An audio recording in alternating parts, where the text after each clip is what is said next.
Qua siamo all'orto Le Coccinelle di Valle Noncello. È un orto multifunzionale diviso in più settori nel quale in ogni zona si produce e si coltiva in modo diverso. In alcune si coltivano ortaggi in modo collettivo, in altre si fanno delle attività quali la didattica. La parte del prodotto predominante va a finire o all'autoconsumo delle famiglie oppure va nel circuito delle borse alimentari tramite la Caritas. Il prodotto non diventa un prodotto fine a se stesso, quindi un oggetto di consumo, ma diventa un bene sia relazionale, ma anche diventa un piccolo atto di solidarietà. L'orto è un mondo, all'interno c'è la possibilità di portare della conoscenza attraverso magari alcuni prodotti della tradizione, ma anche prodotti innovativi, nuovi, eccetera, quindi diventa anche un luogo dove non esiste il concetto di monocultura. Noi abbiamo una moltitudine di colture diverse, in particolare sia ortaggi asiatici che anche africani, per dire, ma anche che vengono da altre parti d'Europa, perché le persone che coltivano sono provenienti da queste parti d'Europa, quindi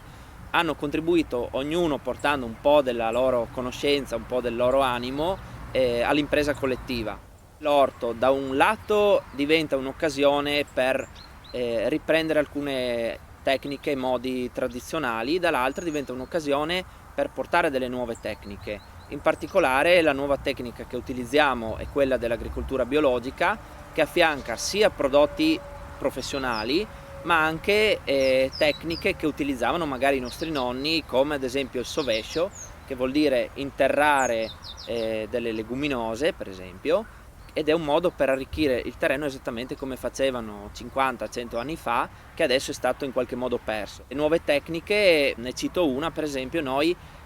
compriamo delle coccinelle cosiddette professionali e poi facciamo dei rilasci proprio in tutto l'orto affinché facciano una lotta a tutti gli effetti biologica. 3 anni fa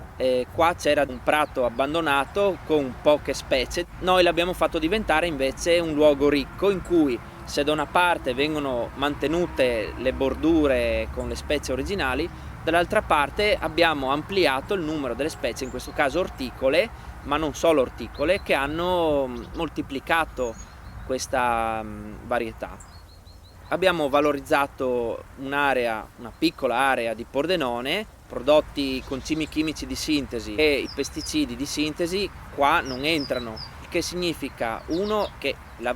di insetti e anche altri piccoli artropodi o animaletti è notabile, e nello stesso tempo abbiamo creato anche delle piccoli rifugi, piccole nicchie dove possono questi insetti anche andare a moltiplicarsi oppure rifugiarsi durante l'inverno per poi ricomparire in primavera. E aggiungo, le tecniche di coltivazione danno anche un piccolo contributo a quello che è il cambiamento climatico. L'agricoltura biologica è l'unica agricoltura che va a portare l'anidride carbonica e fissarla nel terreno di fatto, quindi il bilancio totale, se possiamo dire così, aziendale è sicuramente positivo su questo fronte.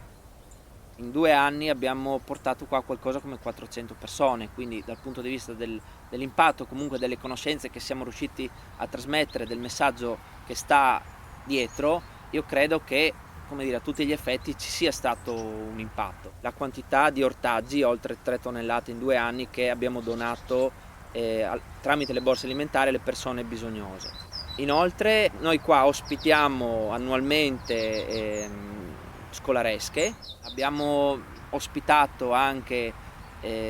sia disabili ma anche rifugiati politici, quindi anche sul fattore integrazione c'è stata anche una buona risposta. Una cosa che in piccolo stiamo portando avanti ma che mi piacerebbe sviluppare è quello della coltivazione e recupero di specie antiche. Qua ne abbiamo diverse, tra cui alcuni mais, alcuni radicchi ma anche fagioli, e il nostro scopo è anche quello poi di moltiplicarlo, diffonderlo, regalandolo ad altri orticoltori di dovunque siano, poiché hanno una genetica che innanzitutto resiste alle malattie e quindi gli interventi umani sono nettamente minori, hanno un gusto diverso, un gusto magari anche più buono, e hanno anche magari delle proprietà anche maggiori rispetto alle nostre verdure che noi compriamo. Nello stesso tempo hanno sicuramente una minore produzione, ma per noi non è assolutamente importante la produzione, poiché noi parliamo appunto di beni relazionali più che di prodotti. Per aderire alla coltivazione, come tutte le associazioni, ci si può iscrivere, partecipare e quindi contribuire all'impresa collettiva, ognuno per la sua parte, per quello che sa fare, può fare o sostenere semplicemente.